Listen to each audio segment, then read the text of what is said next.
시편 125편 말씀을 한 구절씩 번갈아 가며 교독하고 5절은 함께 읽겠습니다. 제가 먼저 읽습니다. 시편 125편 하나님의 말씀입니다. 여호와를 의지하는 자는 시온산이 흔들리지 아니하고 영원히 있음 같도다.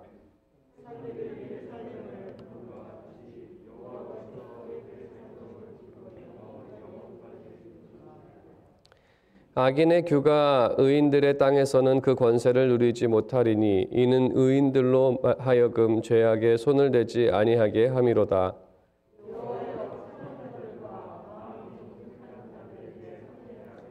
함께 읽겠습니다. 자기의 굽은 길로 치우치는 자들은 여호와께서 죄를 범하는 자들과 함께 다니게 하시리로다. 이스라엘에게는 평강이 있을지어다. 아멘. 네, 저희가 어제는 124편을 통해서 주님께서는 우리 편에 계시는 임마누엘의 하나님이라는 사실을 함께 묵상했습니다. 또한 그가 우리의 도움이라는 사실도 묵상했습니다. 주님께서 우리의 도움이 되실 수 있는 이유는 그가 창조주 하나님이시며 우리를 사랑하시는 분이시기 때문입니다. 주님께서 행하신 놀라운 사역과 또 십자가가 이 사실을 증명합니다. 그래서 우리가 어떠한 상황에 있다 하더라도 우리를 구원하실 수 있으십니다. 하나님을 이렇게 고백하는 성도들은 당연히 그 하나님을 의지하며 살아갑니다. 오늘 말씀은 이 내용들이 쭉 연결이 되어지는데 오늘 말씀은 하나님을 의지하는 사람의 모습이 어떠한 모습으로 나타나는지 묘사하는 내용입니다. 그러면 하나님을 믿는 우리의 신앙이 어떠한 모습인지 또 어떻게 나타나야 하는지에 대해서 함께 묵상해 보겠습니다. 1절을 보게 되면 여호와를 의지하는 자, 주님을 의지하는 사람은 시온산과 같이 흔들리지 않는다고 말하고 있습니다. 그리고 그 영원히 있음 같다고 합니다. 여기서 있음이라는 것은 그 단어가 사실 정착 또 살아가다라도 번역되는 그러한 단어입니다. 그래서 영원히 그곳에 정착한다. 그러니까 산이 움직이지 않고 그곳에 영원히 있는 것처럼 그 사람도 그 영원히 그 주님 안에 살아간다는 것입니다. 여기서 말하는 시온산을 한번 생각해 보겠습니다. 시온산의 높이는 한 765m라고 합니다. 대략 말씀을 드리면 그 서울에 비교해서 말씀드리면 서울의 그 도봉산보다 조금 높은 게 시온산입니다. 그래서 이러한 산, 700m가 넘는 산들은 좀 작은 산은 아닙니다. 깎아서 아파트를 만들 수 있을 만한 그렇게 없앨 수 있는 산은 아닙니다. 그러한 산은 100년, 1000년이 지나도 그곳에 그대로 있습니다. 서울에 있는 도봉산이 1000년 전에는 없었겠습니까? 2000년 전에도 있었고 3000년 전에도 있었고 앞으로 100년, 200년, 300년이 지나도 그곳에 계속 있는 어떤 영원성에 대해서 그 말을 할 때 산을 그 시편에서는 비유를 합니다. 그러한 산처럼 이렇게 흔들리거나 이렇게 움직이지 않는다는 겁니다. 이처럼 주님을 의지하는 사람은 그의 삶이 흔들리거나 무너지지 않는다는 것입니다. 그것은 그의 믿음 자체에 능력이 있어서가 아니라 믿음 자체가 능력이 있어서 그의 삶이 흔들리지 않거나 그러한 삶을 만드는 것이 아니라 우리가 믿을 때에 우리 믿음의 대상인 하나님께서 만들어 주시는 결과입니다. 우리가 믿는다고 해서 된 것이 아니라 우리의 믿음의 대상인 하나님께서 우리의 삶을 지키시기 때문에 그래서 2절의 말씀은 2절은 그 사실을 말합니다. 마치 산들이 예루살렘을 두름과 같이 여호와께서 그의 백성을 지금부터 영원까지 두르실 것이기에 흔들리지 않는다는 것입니다. 두른다는 것은 이렇게 빙 둘러쌌다라는 그러한 의미입니다. 2절에서 묘사된 것처럼 저는 성지순례를 아직 가보지는 못했지만 요즘에는 구글 맵을 통해서 또 구글 얼스를 통해서도 예루살렘의 지형을 대략 알 수가 있는데 예루살렘은 산에 둘러싸여 있습니다. 언급한 시온산이 165m이지만 시온산에는 다윗 왕의 무덤이 있습니다. 그 옆에 모리아산 성전이 있는 산이죠. 그 산도 734m, 시온산보다 조금 낮습니다. 하지만 성전에 오르려면은 그래도 그 중에서는 가장 낮은 산에 짓는 게 낫지 않을까? 그건 제 추측입니다. 그 사람들이 다 올라가야 하기 때문에. 아무튼 모리아산은 734m고 또 그 외의 산들 감람산 예수님께서 기도하셨던 산은 826m, 시온산보다 높습니다. 그리고 또 그 동남쪽에 있는 스코프스 산이라는 산 826m, 그 다음에 헤르첼산 834m. 이게 다 예루살렘 주변에 있는 산들입니다. 예루살렘은 사방이 다 산입니다. 다 700m가 넘는 산들. 그래서 이 시편을 이제 성전을 향해 가는 순례자들은 그 산들을 보면서 이 시편을 보면서 예루살렘이 이렇게 산들에 둘러싸여 있다는 것을 직접 보고 더 와 닿는 그러한 비유법입니다. 그래서 이처럼 하나님께서는 자신의 백성을 두르십니다. 삥 둘러서 그들을 보호하신다는 것이죠. 믿음이라는 것은 우리가 주님 편에 있을 때 보호와 축복이 있음을 알고 그분을 의지하며 주님 안에 살아가는 것입니다. 믿음 자체가 대단한 것이 아니라 믿음의 대상이 대단한 것이고 믿음은 바로 그 대단하신 주님을 의지하는 것. 그래서 믿는 자가 대단해서가 아니라 믿음의 대상인 하나님께서 대단한 분이시기 때문에 믿는 자가 아무리 연약하다 하더라도 그 믿는 자는 하나님의 놀라운 능력을 경험하며 살아가게 됩니다. 성경에서는 이렇게 믿는 자를 의로운 자라고도 부릅니다. 그 이유를 다음 구절에서도 알 수 있습니다. 3절은 의로운 자에 대해 이렇게 말합니다. 악인의 규가 의인들의 땅에서는 그 권세를 누리지 못하리니 이는 의인들로 하여금 죄악에 손을 대지 아니하게 함이로다. 하나님께서 그들을 보호하시는데 좀 구체적으로 말하는 내용입니다. 3절에 악인의 규라는 것은 악인의 통치가 의인들이 받아 누리는 땅에서, 그 땅은 예루살렘으로 중심으로 한 약속의 땅인데 그곳에서는 아무런 권세를, 아무런 힘을 발휘하지 못한다는 것입니다. 원수의 모든 노력이 그들에게는 아무런 영향을 미치지 못한다는 것입니다. 그 이유는 주님께서 그들을 보호하시기 때문에 그래서 산처럼 흔들리지 않는다는 것입니다. 구체적으로 어떻게 보호하시는가라는 그 질문에 대해서는 그들로 하여금 죄악에 손을 대지 아니하게 함이로다.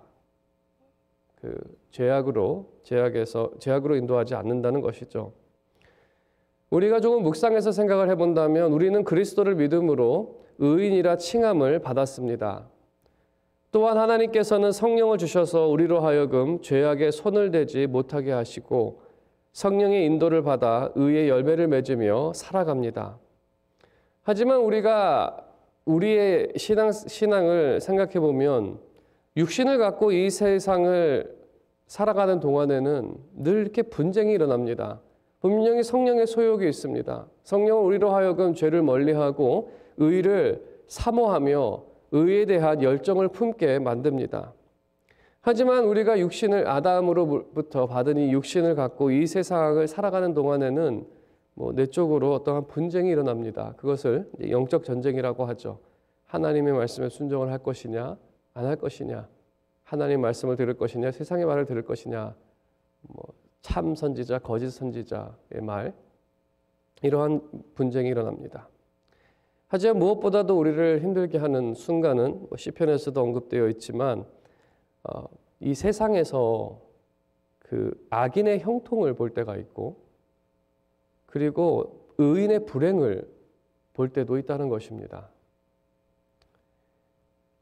이러한 모습을 보게 되면 악인이 성공하고 죽을 때까지도 너무 편하게 살다가 죽을 때도 너무 편하게 죽는 그 모습을 보게 될 때 나도 굳이 이렇게 살 필요까지 있을까라는, 그냥 악인의 길을 조금 쫓아갈까, 그게 조금 더 나은 방법이지 않을까라는 그런 유혹이 됩니다. 이 세상을 살아갈 때 실질적으로 만나는 것이죠. 반면에 하나님 말씀에 대해 의심을 품을 때도 있는데, 그것은 정말 의인이, 그렇게 살아온 사람이 정말 그의 삶이 힘들고 어렵고 이 까닭없는 고통을 당하게 될 때, 욥과 같은 경우죠. 이러한 의심을 품게 됩니다. 선하고 정직한 의의 길을 통해서 형통과 풍성을 얻을 수 있을까?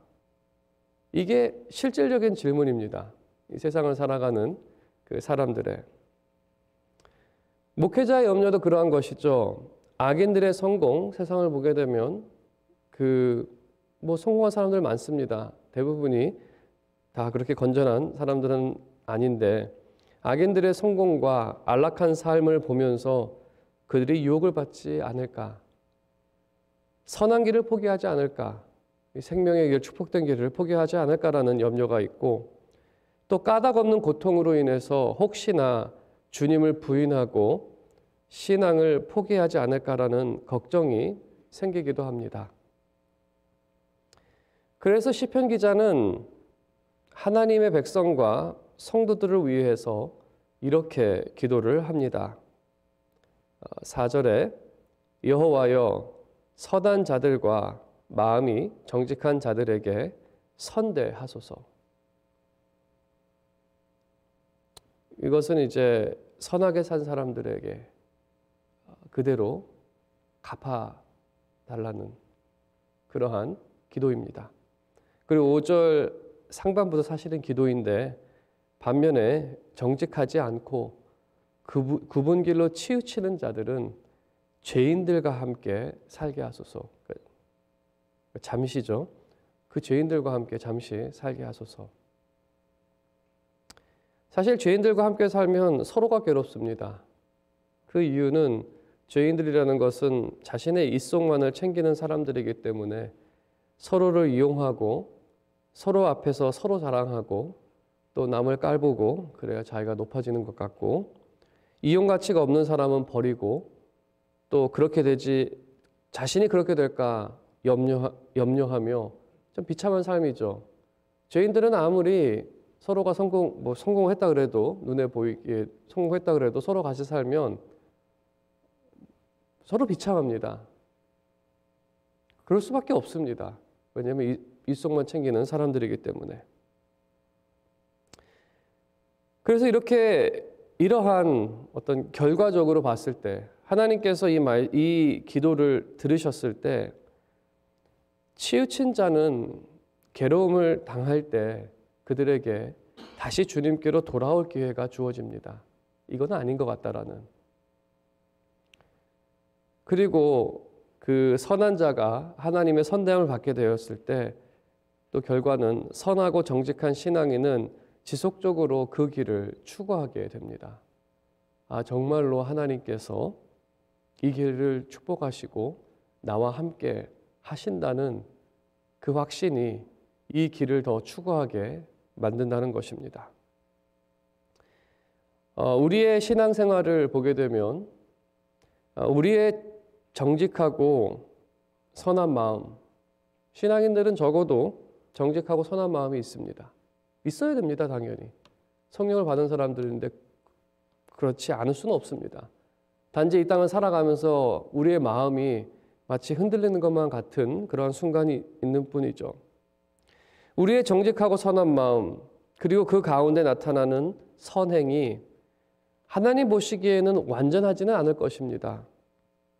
하지만 그리스도 안에선 하나님께서 받으실 만한 선한 일입니다. 시편 기자의 기도처럼 저의 기도도, 또 많은 사람들의 기도가, 신앙인들의 기도는 선한 일을 선대해 주실 것, 하나님의 공의로운 성품을 따라 선을 선으로 갚아주실 것을 간구합니다. 그리고 그 말씀을 들으심으로 그 인도를 하시는 것이죠. 이렇게 기도할 때 성도와 그들의 모임인 교회가 얻는 것은 5절에 있는 것처럼 평강입니다. 그 마지막 단어는 이스라엘 위에 평강으로 끝이 납니다. 이건 기도문으로 좀 되어 있는 것 같은데 이스라엘에게는 평강이 있다가 좀 더 좀 확실한 표현인 것 같습니다. 아무튼 이렇게 기도할 때 성도와 그들의 모임인 교회가 얻는 것은 평강입니다. 어떨 때는 문제 해결이나 하나님의 채우심이나 풍성함을 받아 살아계신 하나님을 경험하며 평안을 누리기도 합니다. 하지만 그리 아니하실지라도 지각에 뛰어난 하나님의 평강이 그들의 마음을 보호하시고 그의 삶이 흔들리지 않으며 그들이 결국 평강을 얻게 되는, 하나님께서는 그 모든 지각에 뛰어난 하나님의 평강이 우리를 보호하실 것입니다. 모양은 다를 수 있지만 기도는 늘 평강으로 인도합니다. 평안으로 결과된다는 것이죠. 그래서 응답이 됐든 안 됐든 그것은 좀 성경에서는 2차적으로 보는 것 같습니다. 그리고 평안을 얻은 사람들의 결과는 선함과 정직한 삶을 포기하지 않고 의를 따라 의의 열매를 맺을 것입니다. 마음이 평안하면 주 안에서 그 길을 계속 걷게 되는 것이죠. 이로써 하나님께서는 그들을 통해 자신의 뜻을 이루실 것입니다. 하나님께서 그들로 하여금 죄악에 손을 대지 아니하게 하시고 의의 길로 인도하시게 되는 것이죠. 오늘 말씀의 여러 내용들을 좀 결론을 지어드리는 것이 좋을 것 같아서 결론을 말씀드린다면 주님을 의지하는 우리는 하나님의 보호하심으로 흔들리지 않을 것입니다. 세상을 지나며 우리는 영적 전쟁 가운데 분투합니다. 때로는 흔들리는 것 같고 무너질 것 같은 생각이 들기도 합니다. 하지만 목사와 성도들의 기도, 특히 그리스도의 중보를 들으시고 하나님께서는 그들을 항상 평강으로 이끌어 의의 길을 행하게 하십니다. 진정으로 제가 바라는 것은 하나님의 집에 모일 때마다 여러분들이 어떠한 마음을 가지고 이곳에 오셨든지 이곳에서 기도할 때에 늘 하늘에서 내려오는 참된 평강을 여러분께서 얻으시는 그러한 일이 이곳에서 일어나는 것입니다. 여러분의 기도가 주 안에서 날마다 평강으로 인도하시기를, 또 그래서 여러분이 항상 이 신앙 가운데에서 선함과 정직으로 살아가는 그러한 여러분의 복된 삶이 되시기를 주님의 이름으로 축원드립니다.